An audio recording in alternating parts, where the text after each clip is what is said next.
इंदौर सांसद Shankar Lalwani Indore range IG Harinarayan Chari मिश्र से मुलाकात करने पहुंचे। शंकर लालवानी शहर में बढ़ते अपराधों से नाराज थे। बीते दिनों शहर में हुई सांप्रदायिक घटनाओं के अतिरिक्त रविवार रात मल्हारगंज इलाके में हत्या होने से वह बेहद नाराज थे। सांसद ने इस सब की शिकायत के साथ आईजी और डीआईजी को सड़कों पर रहने की नसीहत तक दे डाली। बहरहाल इंदौर आईजी हरिनारायण चारी मिश्र ने सांसद से मुलाकात के बाद जल्द जिले में अधिकारियों की मीटिंग बुलाकर समीक्षा करने की बात कही है। दरअसल इंदौर सांसद शंकर लालवानी आईजी दफ्तर पहुंचे। सांसद खुद इस मीटिंग को गोपनीय नहीं रखना चाहते थे। सांसद के मुताबिक उनकी मीटिंग शहर में बिगड़ रही कानून व्यवस्था को लेकर थी। उनका आरोप था कि शहर में लगातार कुछ वारदातें बढ़ रही है। रविवार रात चौराहे पर एक शख्स की हत्या कर दी गई। इसके अतिरिक्त कुछ समय से सांप्रदायिक घटनाएं भी प्रकाश में आई हैं।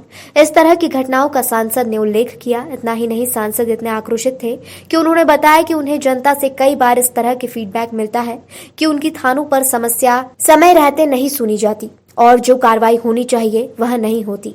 लिहाजा सांसद पुलिस की कार्यप्रणाली से भी खुश नहीं है, वह इसमें बदलाव चाहते हैं। उन्होंने लगे हाथ सुझाव भी दे दिए कि खुद डीआईजी और आईजी को सड़कों पर रहना चाहिए, रात्रि गश्त प्रभावी होनी चाहिए।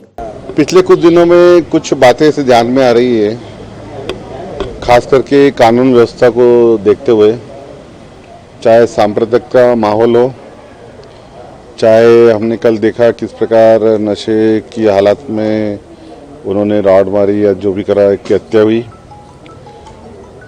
थोड़ा कानून व्यवस्था को लेके हमने कहा कि स्थिति थोड़ी जो स्थितियां हैं उसको हमें टाइट करना पड़ेगा और गुंडों के खिलाफ अभियान भी चलाना पड़ेगा, क्योंकि हमारा जो शहर है शांति का टापू है।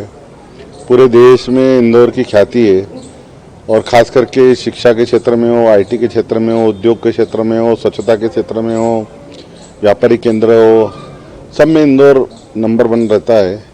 पर अगर ऐसी स्थितियाँ बनेगी तो बाहर से जो लोग आते हो उसमें जो हमारे इंदौर का इम्प्रेशन है वो ठीक नहीं रहता। मैंने अपनी बात नाराज़गी स्वरूप उनके सामने रखी है और मैंने कहा इस शहर में कानून व्यवस्था सख्ती से पालन होना चाहिए और ये आने वाले 1-2 दिन में दिखना चाहिए। उन्होंने कहा है कि हम शीघ्र ही नीचे स्तर तक इसकी समीक्षा भी करेंगे और प्रयास करेंगे कि रात्रि ग्रस्त होए वो हो। और मैंने कहा वरिष्ठ अधिकारी सड़क पर रहना चाहिए।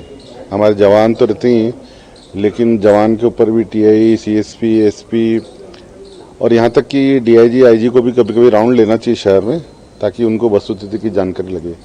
वहीं आईजी इंदौर हरिनारायण चारी मिश्र ने भी समीक्षा बैठक में बात की। उस पर कल की घटना के बारे में उन्होंने चर्चा की। कल एक घटना हुई थी जिसमें एक युवक ने एक 75 रुपए के लिए हुए विवाद में दूसरे व्यक्ति को एक रॉड से मार दिया था, जिसमें उसकी बाद में मृत्यु हो गई थी। मुख्य तौर पे पुलिस ऐसी घटनाओं को लेकर के काफी सख्ती से कार्रवाई सुनिश्चित करती है। उस घटना में भी तत्काल एक आरोपी को गिरफ्तार कर लिया गया था। बहरहाल पूरी कानून व्यवस्था और अपराधों को लेकर के पुलिस सक्रिय है, लगातार इसमें कार्रवाइयां की जा रही हैं। पूर्व में भी कुछ घटनाएं हुई हैं, लेकिन उन सारी घटनाओं में पुलिस ने तत्परता से कड़ी कार्रवाई सुनिश्चित की है। कल की जहां तक घटना का है, घटना आकस्मिक तौर पे थी। घटना में मुख्य तौर पे 2 लोगों के बीच में एक 75 रुपए का विवाद था और उसमें एक घटना हुई। सोशल मीडिया में कई जगहों पे उसकी भ्रामक खबरें चली, जैसे कि उसमें खबर आई कि कई लोगों की मृत्यु हो गई या कई लोग 15 लोग घायल हो गए। ये भ्रामक खबर चलाई गई। निश्चित तौर पर पुलिस उस बारे में भी जांच कर रही है कि मुख्य तौर पर जानबूझ के घटनाओं को अतिरंजित करके, एग्जीग्रेट करके और किया जाना यह भी उचित नहीं है। मुख्य हर घटना पुलिस के लिए महत्वपूर्ण है। संवेदनशीलता से पुलिस कार्रवाई करती है और इस तरह की संवेदनशीलता को बढ़ाने के लिए और कठोरतम कार्रवाई करने के लिए कल हमने यहाँ पर इंदौर में एक बैठक भी आयोजित की है, जिससे मुख्य तौर पे सभी अधिकारियों के साथ एक चर्चा की जाएगी कि ऐसे घटनाओं में तत्परता से और कठोरता से कार्रवाई सुनिश्चित करें। अब देखना होगा कि सांसद की नाराजगी से शहर में पुलिस की व्यवस्था में क्या बदलाव आता है।